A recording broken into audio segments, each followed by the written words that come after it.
Satu kali membuang, seolah tak ada artinya. Mungkin sekarang hanya satu. Satu mengundang 1000, 1000 mengundang gunung. Gunung-gunung sampah ini kini kian tumbuh semakin cepat. Ini bukan lagi soal buanglah sampah pada tempatnya. Ini sudah darurat.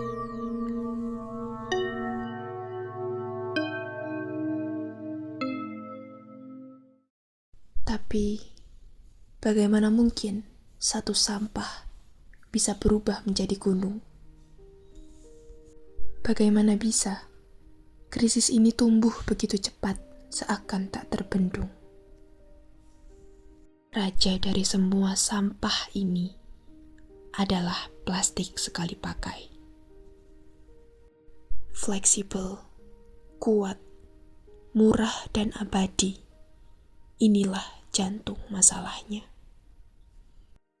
Gunung ini tidak tumbuh di ruang hampa. Ia berada di titik-titik rawan kita, di sekitar pusat konsumsi, di aliran sungai yang seharusnya memberi kehidupan untuk kita.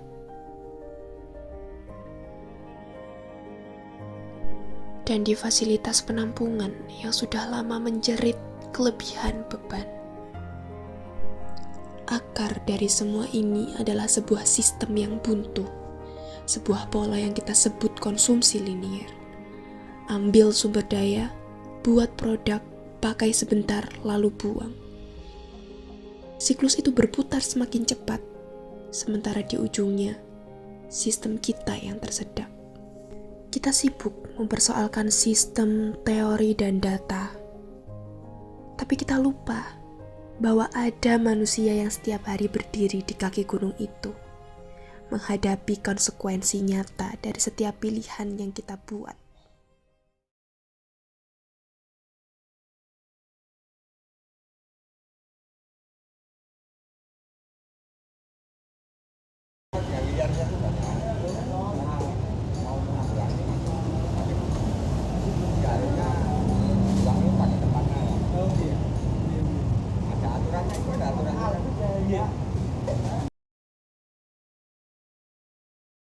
Ini tempatnya ini, yang kuning-kuning ini mas, Tongbin namanya. Tongbin? Ya. Ini kenapa Om?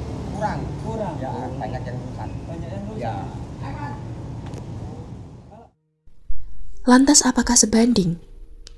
Data berbicara keras bahwa di Kota Malang saja, timbulan sampah per hari bukan lagi sekedar bertambah. Ia meledak menjadi puluhan ton berkali-kali lipat dibandingkan dahulu.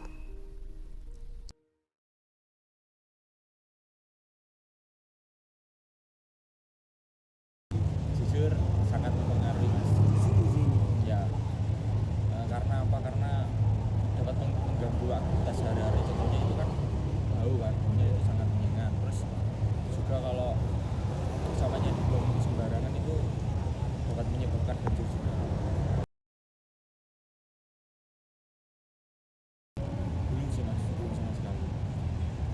Kita kan juga sadar kan kita rakyat kecil, jadi mungkin nggak didengarkan. Oh, gitu ya. Iya.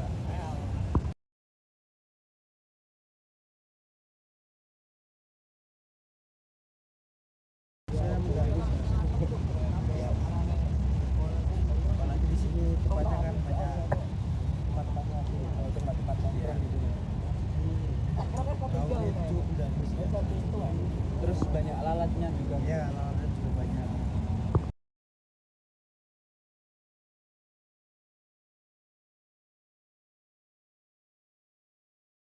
Bukan di kelurahan juga ke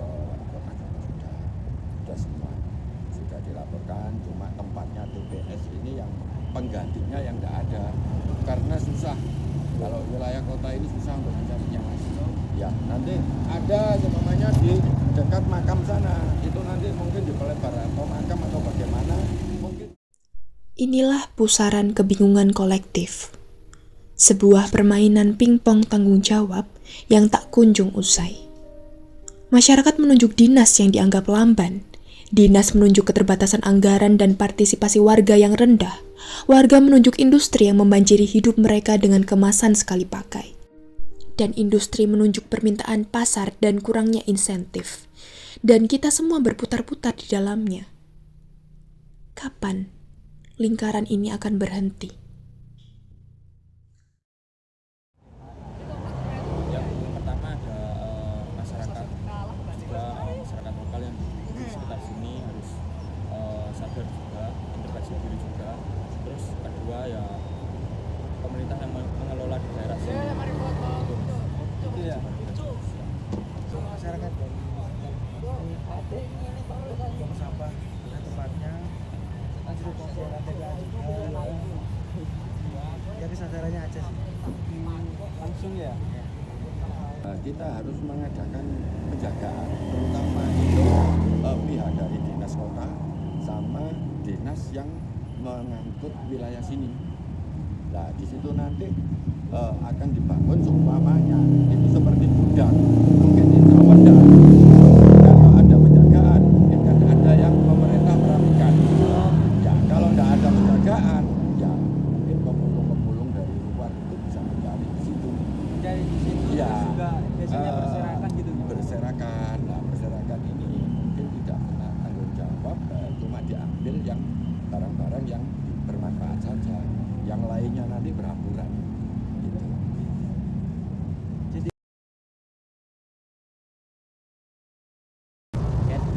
Ya supaya enak dewe gitu. Akhirnya kan operasinya tempat dagangan itu bersih. Oke. Nanti butuh bersih kayak pelang.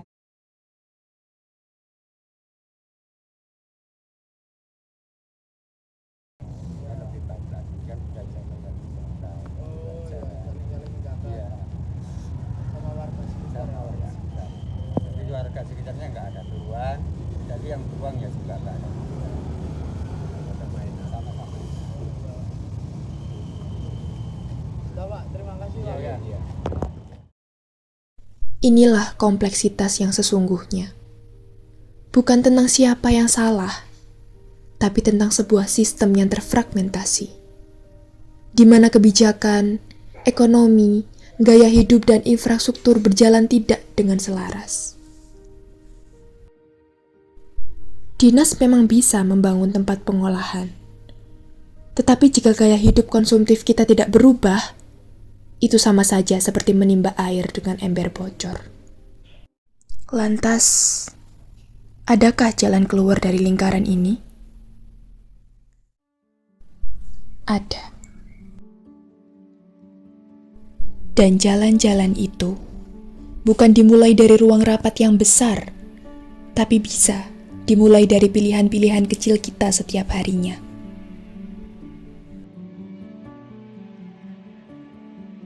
Dan apapun yang sudah terlanjur jadi sampah, bisa kita ubah.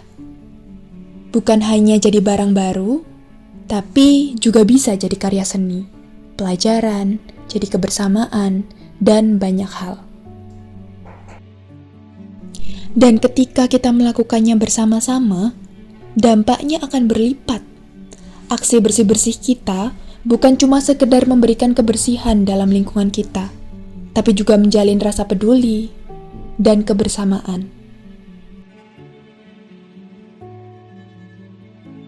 Jadi inilah langkah pertamanya. Bukan dengan menyalahkan, tapi dengan memungut. Bukan dengan menunggu sistem sempurna, tapi dengan memulai dari diri kita sendiri.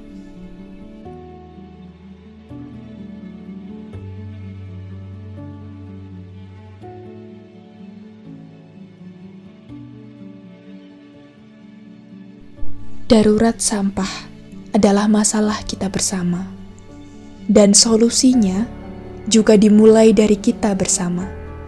Sekarang juga dari kamu.